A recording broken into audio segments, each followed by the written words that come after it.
Trabajadores de la salud mental. ¿Cuál ha sido el caso que jamás olvidarán? Cuando era estudiante universitario, fui intervencionista conductual para niños con problemas sociocognitivos. Trabajaba con un joven de unos 11 años en una zona rural. Él y sus 17 hermanos sufrieron abusos por parte de sus padres.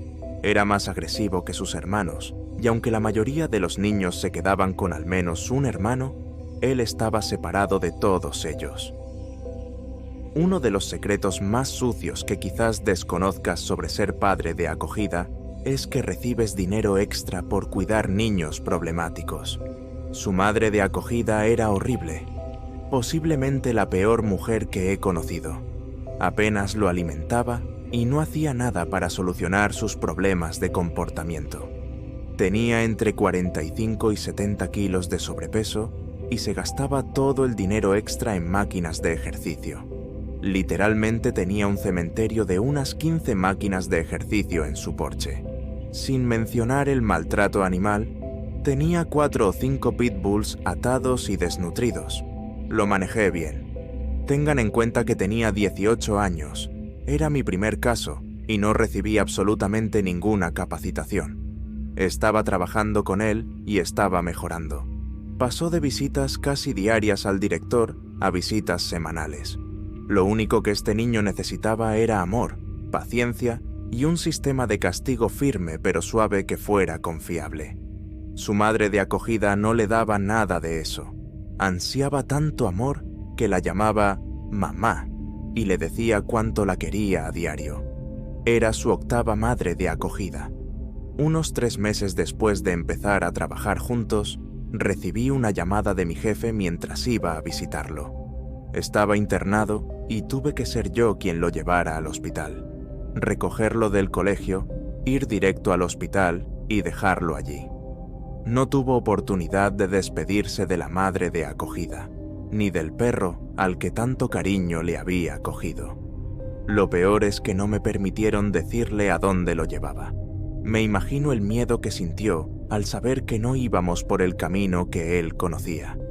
Le dije que íbamos a ver a un amigo que iba a hablar con él, pero creo que notó lo afectado que estaba. Creo que sabía que mentía. Estaba tan asustado cuando llegamos al hospital que no quería soltarme la mano. Intenté aparentar la mayor calma posible, pero estaba furioso por dentro. ¿Cómo podía ser esto cierto? ¿Por qué su madre de acogida quería deshacerse de él cuando estaba mejorando? ¿Cómo podían mujeres como ella siquiera tener hijos de acogida? Cuando lo dejé, volví a mi coche temblando. Estuve sentado en el asiento del conductor, sollozando, durante una buena hora antes de recuperar la compostura y conducir las 2 horas de vuelta a casa. Aún así, tuve que parar un par de veces porque no podía ver a través de las lágrimas. Saber que participé en lo que probablemente fue uno de los peores momentos, si no el peor, en la vida de un joven atormentado, me persigue hasta el día de hoy y ya han pasado 8 años. Ahora me dedico a la investigación. Veo a un participante un máximo de 1 hora, así no me apego. Ahora son solo números para mí. Siguiente historia. Hace casi 10 años, mientras estudiaba psicología, para adquirir experiencia práctica, colaboraba en la gestión de un servicio de escucha telefónica voluntaria para estudiantes, donde se podía permanecer anónimo. Funcionaba de la noche a la mañana para cubrir la vulnerabilidad que se extendía en la noche. Una noche tuve el peor caso de mi vida, el cual me ha marcado hasta el día de hoy. Aquí les cuento la historia. Era un estudiante maduro de último año, a tiempo completo, casado y recién había tenido su primer hijo. Vivía fuera del campus y tenía dificultades para seguir con su carrera. Cuando le pregunté si sus compañeros lo ayudaban, me dijo que se había vuelto cada vez más tímido, que le costaba hacer amigos porque nunca tenía tiempo para socializar y que nunca lo tenía porque tenía que trabajar a tiempo parcial para mantener a su familia y a sus padres. Su padre había sido despedido recientemente. Estaba considerando dejar la universidad porque había calculado que podría ganar más dinero como camionero que el trabajo de posgrado que había conseguido durante 5 meses, el cual dependía de obtener una calificación que temía no conseguir nunca. Le pregunté si había hablado con alguno de sus tutores sobre la posibilidad de obtener ayuda adicional. Tras un largo silencio, dijo que era inútil. Verás, había estado cuestionando su sexualidad, pero con todo el estrés del estudio y el reciente nacimiento de su hijo, no había tenido tiempo ni apoyo para explorarlo. Por eso creía que se estaba poniendo cada vez más nervioso socialmente. Cuando decidió hablar con un tutor, la cosa no salió bien. El tutor intentó besarlo mientras intentaba consolarlo. Entró en pánico y se fue sin ningún plan concreto para mejorar su situación. Presentar una queja era impensable porque no había pruebas. El profesor tenía una reputación intachable y, lo más importante, no tenía ganas de lidiar con el estrés ni con el riesgo de exponer su sexualidad a su nueva y joven familia. Por no hablar de la falta de tiempo para lidiar con las interminables investigaciones que coincidían con sus inminentes exámenes. Le hablé de préstamos y subvenciones por dificultades económicas, pero me dijo que, debido a sus circunstancias y a que el proceso de solicitud estaba en una fase avanzada, tardaría demasiado en concretarse. Le pregunté si había considerado aplazarlo, pero me dijo que no soportaba la idea de posponer el inevitable fracaso y que le avergonzaba pensar que su familia se enterara, debido a todas las esperanzas y aspiraciones que habían depositado en que obtuviera una educación universitaria. Aquí fue donde se derrumbó y me preguntó, si yo fuera él, ¿qué me impediría suicidarme? Con dificultades, opté por la opción de un bebé pequeño, pero debido a su cuestionamiento de la sexualidad y a su dificultad para conectar con su hijo, dijo que estaba mejor muerto y dándoles el dinero del seguro de vida.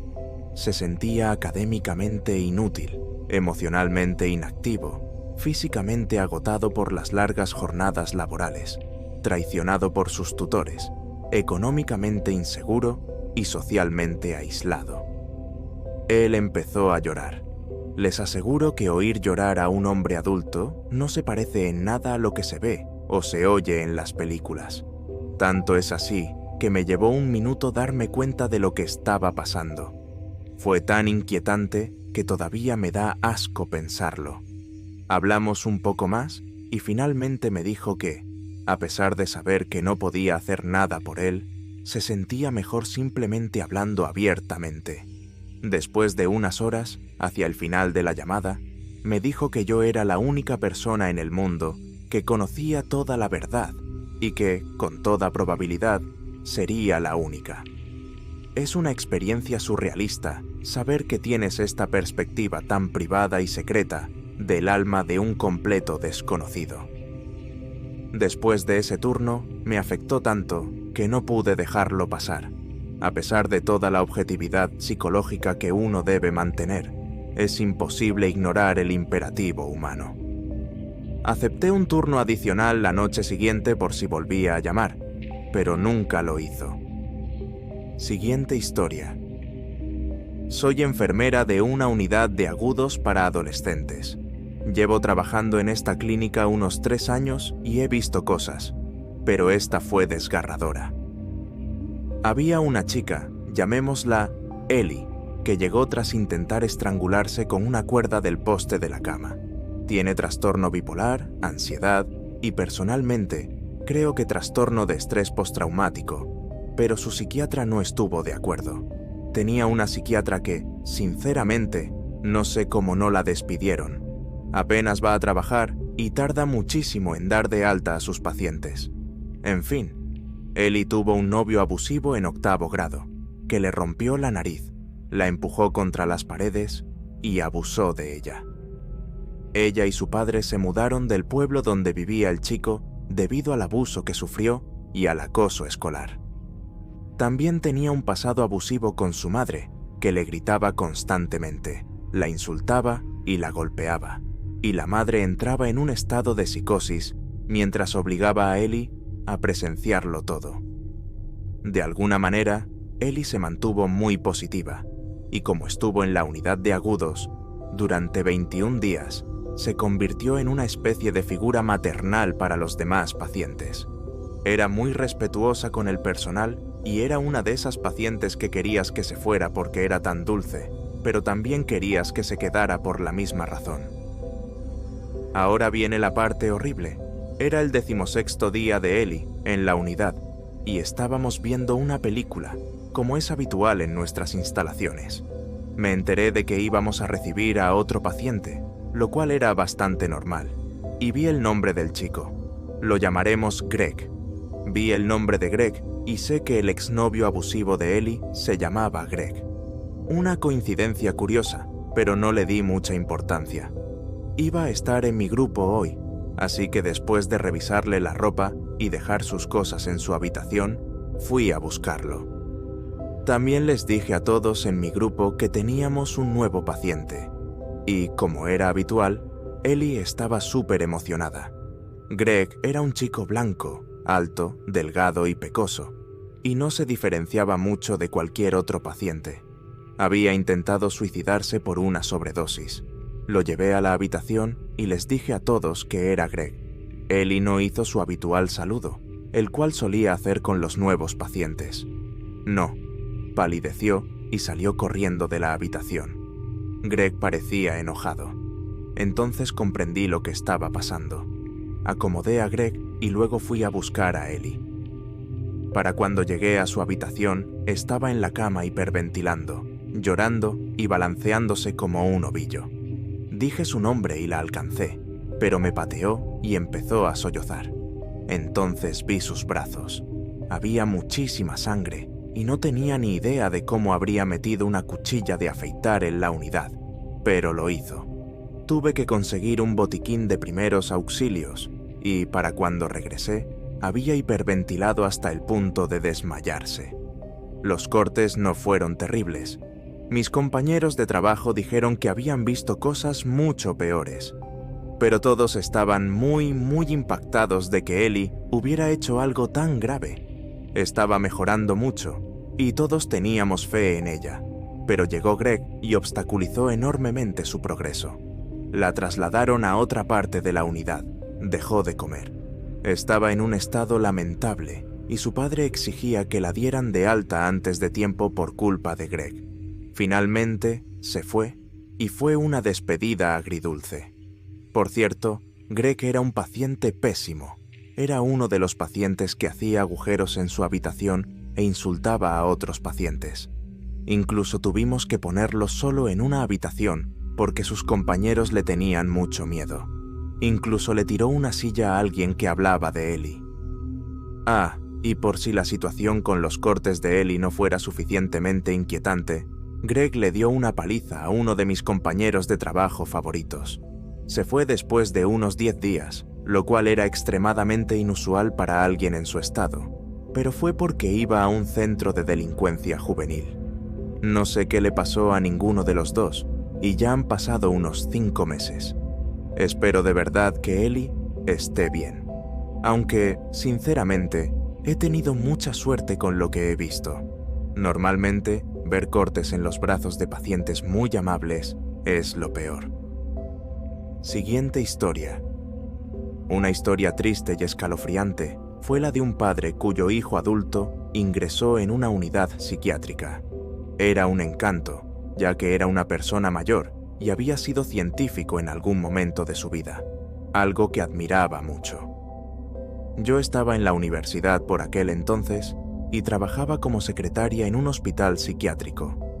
El padre le traía a su hijo lo que quería, varias veces al día: comida de casa, un par de zapatos nuevos, realmente innecesario en una sala psiquiátrica, etc. Lo que quisiera. Así que yo charlaba con el padre cuando venía a traerme cosas. El hijo adulto vino más tarde con el personal a la entrada para recoger las cosas, mientras aún era mi turno. Le comenté lo encantador y amable que era su padre conmigo. Esto lo desquició, se puso extremadamente paranoico y empezó a agitarse. Dijeron que el padre no era lo que parecía y me preguntaron qué me habían contado de él. Absolutamente nada.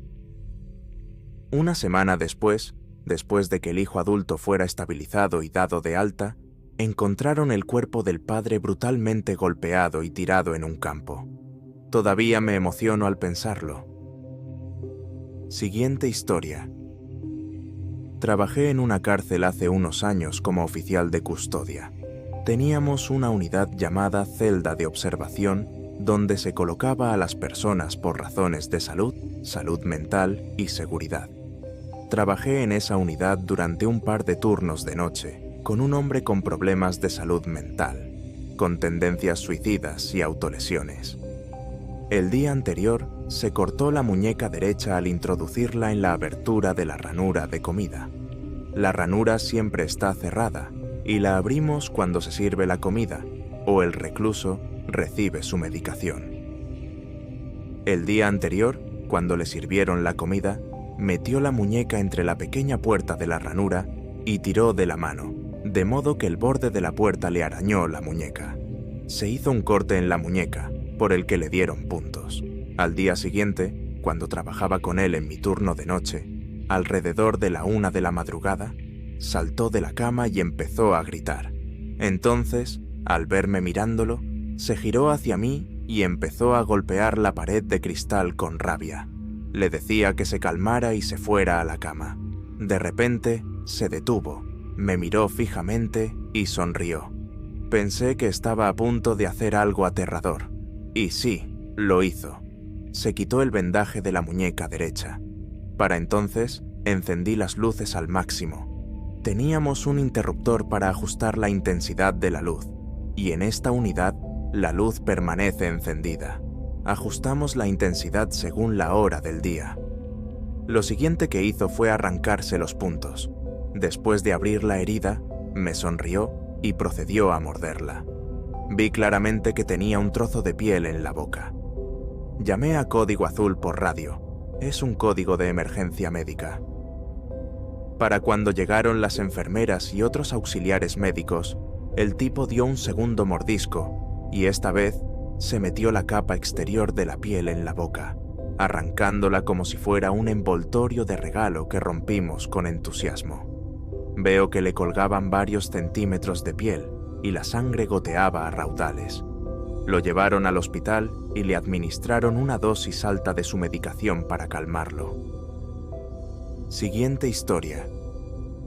Cuando hice prácticas en un centro de rehabilitación de drogas, teníamos un grupo de pacientes con diagnóstico dual de un refugio local para personas sin hogar, la mayoría esquizofrénicos y bipolares con psicosis. Había un chico de unos 40 años con delirios severos y psicosis que no respondía a la medicación principalmente porque seguía tomando ácido para mantenerse alejado. Rara vez se abría, realmente estaba alejado. Un día se sentó antes de que empezara el grupo y estaba completamente lúcido. Me contó cómo su madre murió al darle a luz. Se desangró hasta morir y su padre lo culpó por destrozarla. Con gran detalle me contó cómo desde su nacimiento hasta la muerte de su padre hace una década, se vengaba metiéndose varillas de metal en el ano, para poder sentir lo que su madre pasó. Me contó cómo su padre tenía maniquíes vestidos como su madre, y lo trataban como a una persona viva. Me dijo que su padre era solo una persona de mierda, que era todo tipo de abusivo, excepto cuando iban a pescar. Ahí eran un padre y un hijo normales durmiendo bajo las estrellas. Me habló con normalidad durante unas 3 horas, pidiéndome que no lo hiciera volver. Estaba feliz. Le pregunté dónde estaba, y me dijo que estaba en un río bajo la luna, pescando con su padre. Su madre lo esperaba en una cabaña y cocinaba lo que pescaban. No había distracciones, salvo un televisor en un armario. Me dijo que era diminuto, pero que podía verme a través de él. Me enseñó una foto muy antigua en blanco y negro de su madre y dijo que me parecía a ella y que podía hablarme a través del televisor. Pero cuanto más lo hacía, más desaparecía su madre. Luego, al darse la vuelta, se fue de nuevo. Aprendí que a veces incluso las personas con problemas mentales más graves tienen momentos de lucidez, pero no son mejoras, solo un momento. Nunca volvió a hablar con tanta claridad después de eso. De vez en cuando sonreía cuando le decía buenos días y siempre aceptaba un café. Tomaba unos sorbos, me decía, mi madre me llama, señora, la cena está lista, y simplemente se iba. El terapeuta del centro supervisó mi interacción con él y me explicó lo sucedido. Me dejó muy mal parado un rato. Era un hombre destrozado que solo quería una vida normal y nadie podía hacer nada por él. No quería volver y ninguna terapia ni medicación lo conseguía. Consumía ácido para destruir cualquier posibilidad de recuperarse de sus delirios y psicosis. No era hostil ni se autolesionaba, así que no podíamos obligarlo a seguir el tratamiento. Fue la primera vez que descubrí que hay pacientes que no quieren ayuda, aunque merezcan una vida mejor.